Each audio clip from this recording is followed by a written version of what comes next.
In just 1 decade, the number of people with diabetes has more than doubled. According to the Centers for Disease Control and Prevention, by 2050, 1 out of every 3 of us may have diabetes. What's the big deal? Well, the consequences of diabetes are legion. The #1 cause of adult-onset blindness, the #1 cause of kidney failure, the #1 cause of surgical amputations. What can we do to prevent it? Well, the onset of type 2 diabetes is gradual, with most individuals progressing through a state of prediabetes, a condition now striking approximately 1 in 3 Americans. But only about 1 in 10 even knows it. Since current methods of treating diabetes remain inadequate, prevention is preferable, but what works better, lifestyle changes or drugs?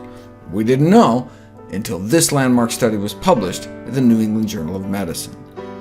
Thousands were randomized to get a good double dose of the leading anti-diabetes drug or diet and exercise. The drug, metformin, is probably the safest diabetes drug there is. Does cause diarrhea, and about half of those who take it makes 1 in 4 nauseous. About 1 in 10 suffer from asthenia, from the Greek meaning lack of strength, causing physical weakness and fatigue. But the risk of being killed by the drug is only about 1 in 66,000 every year. And the drug worked.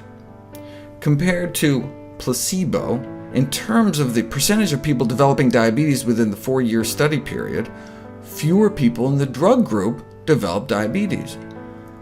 But diet and exercise alone worked better. The lifestyle intervention reduced diabetes incidence by 58%, compared to only 31% with the drug. The lifestyle intervention was significantly more effective than the drug and had fewer side effects.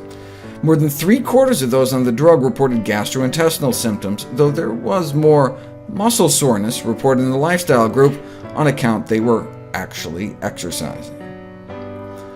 Other studies subsequently found the same result. Non-drug approaches, superior to drug-based approaches for diabetes prevention.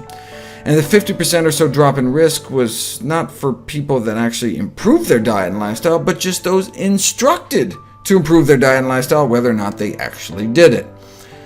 Check this out. This is one of the most famous diabetes prevention studies. 500 people with prediabetes randomized into a lifestyle intervention or control group. And during the trial, the risk of diabetes was reduced by that same 50 to 60%. But only a fraction of the patients met the modest goals. Right? Even in the lifestyle intervention group, only about a quarter were able to eat enough fiber, meaning whole plant foods, and cut down on enough saturated fat, which in this country is mostly dairy, dessert, chicken, and pork. But they did better than the control group, and fewer of them developed diabetes because of it.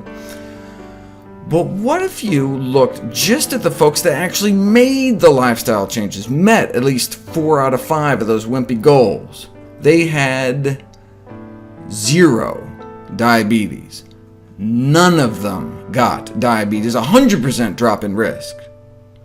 Bottom line, type 2 diabetes can be prevented by changes in lifestyle, even in high-risk prediabetic subjects. The fact, then, that type 2 diabetes, a largely preventable disorder, has reached such epidemic proportion is a public health humiliation.